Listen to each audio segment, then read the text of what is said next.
ரெண்டுக்கும் பெரிய வித்தியாசம் கிடையாது.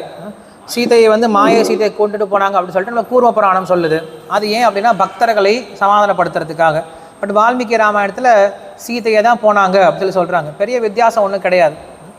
சீதையோடைய மாயா சீதை போனால் என்னது, சீதை போனால் என்னது, நம்மளுக்கு ஒன்றும் பெரிய வித்தியாசம் கிடையாது. ஏன்னா சீதை போனால் என்ன தப்பு இருக்குது? சீதை போனால் என்ன தப்பு இருக்குது? சீதை எதனால் போனாங்க? நமக்கு வெளிப்படையாக தெரியும் சீதையை கொண்டு போனதுக்கான காரணம் தெரியும். பட் உள்கருத்து என்னது? சீதை எதனால் போனாங்க அப்படின்னா, எப்போ காதலர்கள் இல்லை பிரியமானவர்கள் சேர்ந்துருக்காங்களோ அப்போ அன்பு அதிகமாக இருக்காதான். எப்போ பிரிஞ்சிருக்காங்களோ அப்போ என்ன ஆகும்? அன்பு இன்னும் அதிகமாகும். கொஞ்சம் யோசிச்சு பாருங்கள். ராமருக்கு தெரியும் என் ஒய்ஃபை தூக்கிட்டு போல, சீதை இங்கே தான் இருக்கா, அங்கே சும்மா வேற ஒரு ட்ராமா சீத்தை தான் அனுப்பிச்சிருக்கேன் அப்படின்னா அவர் உண்மையாக ஃபீல் பண்ணுவாரா? ஃபீல் பண்ண முடியுமா? ஃபீல் பண்ண முடியாது. உண்மையான சீத்தை போனால் என்ன ஆக முடியும்? அந்த உண்மையான ஃபீல் அப்படிங்கிறது வரும் இல்லையா? ஸோ அப்போ உண்மையான சீத்தை போனது அப்படின்னு சொல்கிறதுல ஒரு தப்பும் கிடையாது. ஏன்னா சீதைக்கும் ராமருக்கும் அப்போ என்ன ஆகுது? அன்பு அப்படிங்கிறது இன்னும் அதிகமாக ஆரம்பிச்சது. ஸோ அந்த லீலையை காட்டுவதற்கு தான் அந்த சீதையை வந்து அபகரணம் அப்படிங்கிற நடந்தது அப்படின்னு சொல்லிட்டு உள்ளர்த்தம் சொல்கிறாங்க. ஸோ நமக்கு வால்மீகி தான் கடைசியில் நம்மளுக்கு சொல்லக்கூடிய இறுதியான அர்த்தாட்சி. ஏன்னா ராமாயணத்தை எழுதுனது யார் தான்? வால்மீகி தான். ஸோ வால்மீகி சொல்கிறாரு சீதையை தூக்கிட்டு போனாங்க சொல்கிறாரு. ஸோ மாயா சீதை அப்படின்னு சொல்கிறதுல ஒரு தப்பும் கிடையாது. நம்ம இப்போ சொல்கிற மாதிரி இப்போ ஜெய விஜயர்கள் சொல்கிறோம் இல்லையா, ஜெய விஜயர்கள் கீழே வந்தாங்க சொல்லி சொல்கிறோம். ஆனால் அதே என்ன பண்ணுது? வேற ஒரு புராணத்தில் சொல்லப்பட்டிருக்கு அப்படின்னா ஜெய விஜயர்களுடைய எக்ஸ்டர்னல் ரெப்ரசன்டேட்டிவ்ஸ் தான் கீழே வந்தாங்களாம். ஜெய விஜயர்கள் கீழே வரவே இல்லையா, அவங்க மேலே தான் இருந்துட்டாங்க, கண்ணுக்கு தெரியாமல் இருந்துட்டாங்க. ஏன்னா பலி மகாராஜன் வந்து ஒரு கட்டத்தில் வைகுண்டத்துக்கு போகிறான், அங்கே போய் பிடிக்கிறதுக்கு போகிறான். அப்போ அந்த ஜெய விஜயர்கள் முன்னாடி நிற்கிறாங்களாம். அந்த டிஸ்கிரிப்ஷன் அங்கே இருக்குது. பலி மகாராஜனுடைய காலத்தில் அவன் வைகுண்ட லோகத்துக்கு போகும்போது ஜெய விஜயர்கள் இருந்தாங்கன்னு சொல்லிட்டு. அப்போ ஆச்சாரியர் சொல்கிறாங்க வேற ஒரு புராணத்தில் சொல்லப்பட்டிருக்கு ஜெய விஜயர்கள் உண்மையில் இந்த உலகத்துக்கு வரல, அவங்க என்ன பண்ணுறாங்க? அங்கேயே தான் இருக்காங்க. அவங்களுடைய விரிவங்கம் தான் என்ன ஆகுது? இந்த உலகத்து அசுரர்கள்லாம் வந்தாங்க சொல்லி சொல்கிறாங்க. இப்போ நம்ம எப்படி எடுத்துக்கிறது? இதை லீலையாக தான் பார்க்கணும் இல்லையா? இது நம்ம வெறும் ஸ்டோரியாக பார்க்காம ஒரு சில விஷயத்தை ஸ்டோரியாக பார்க்கணும். ஒரு சில விஷயத்தில் இருக்கக்கூடிய உட்கருத்துக்களை மட்டும் எடுத்துக்க முயற்சி பண்ணணும். ஓகே, வேறு ஏதாவது?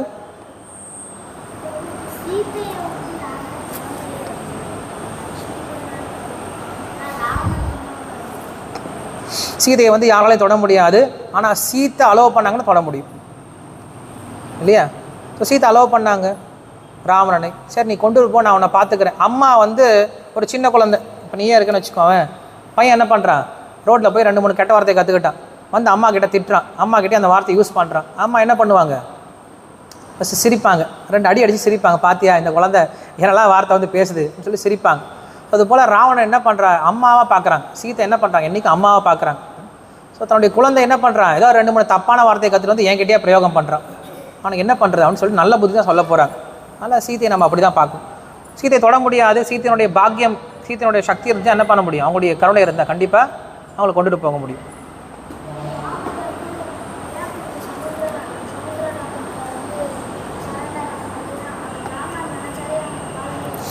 சரண்டர் ஆகிருக்கலாம். அவர் வந்து ஒருத்தர்கிட்ட கேள்வி கேட்டார், விபீஷணன் கிட்ட கேட்டார் என்னப்பா பண்ணலான்னு சொல்லிட்டு. விபீஷணன் சொன்னால் நீ வந்து என்ன பண்ணு, சரணாகதி பண்ணி சமுத்திரராஜன்கிட்ட வாங்குன்னு சொல்லி சொல்கிறார். வரல. ஸோ இப்போ இந்த எக்ஸாம்பிள் நம்ம என்ன கற்றுக்கிட்டோம்? இந்த கதை நடந்தாலும் நம்ம என்ன கற்றுக்கிட்டோம்? இந்த கதை நிறைய தெரியாது இல்லையா? அப்புறம் சரணாகதி பண்ணலன்னா சமுத்திரராஜன்கிட்ட சரணாகதியே பண்ணாமல் நேராக பாலம் போட்டு போயிட்டாருன்னா இந்த கதை நமக்கு தெரியாது, இந்த லெசன் கிடைக்காது இல்லையா? இந்த லெசனுக்காக தான் சரணாகதி பண்ணுறேன்.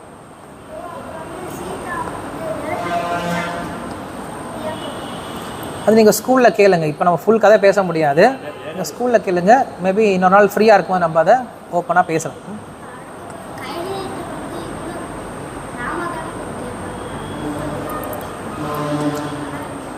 அது வெளிப்படையாக தெரியாது இல்லையா யாருக்குமே? ராமருக்கும் கைக்கு நடந்த விஷயம் வெளிப்படையாக தெரியாது இல்லை? இப்போ சினிமாவில் வந்து நாடகத்தில் வந்து 2 பேர் அடிச்சிக்கிறாங்க. உண்மையாக அடிச்சிக்கிறாங்களா? கிடையாது. ஆனால் வெளியில் பார்க்கும்போது எப்படி இருக்குது? சண்டை போடுற மாதிரி இருக்குது. ஐயோ ஏன்டா அவனை போய் அடிக்கிற, டேய் வேணாண்டான்னு சொல்லி சொல்கிறோம்ல, அது போல தான் அவங்களுக்குள்ளார தெரியும் இது உண்மை இல்லைன்னு சொல்லிட்டு. நம்ம பார்க்கும்போது நம்ம என்ன பண்ணுறோம்? இவ இப்படி பண்ணிட்டான், அவள் அப்படி பண்ணிட்டான், ராவன் இப்படி பண்ணிட்டான். உண்மையில் அங்கே யாருமே தப்பு பண்ணுறவங்க கிடையாது. பட் நம்ம என்ன பண்ணோம்? கதையை பார்க்கக்கூடாது, அதில் இருக்கக்கூடிய மாரல் வேல்யூஸ் மட்டும் தான் எடுத்துக்கணும். Okay, very good. சின்ன பசங்க நிறையா கொஸ்டின் கேட்குறாங்கன்னா நிறையா யோசிக்கிறாங்க அப்படின்னு அர்த்தம், கேட்குறாங்க அப்படின்னு அர்த்தம்.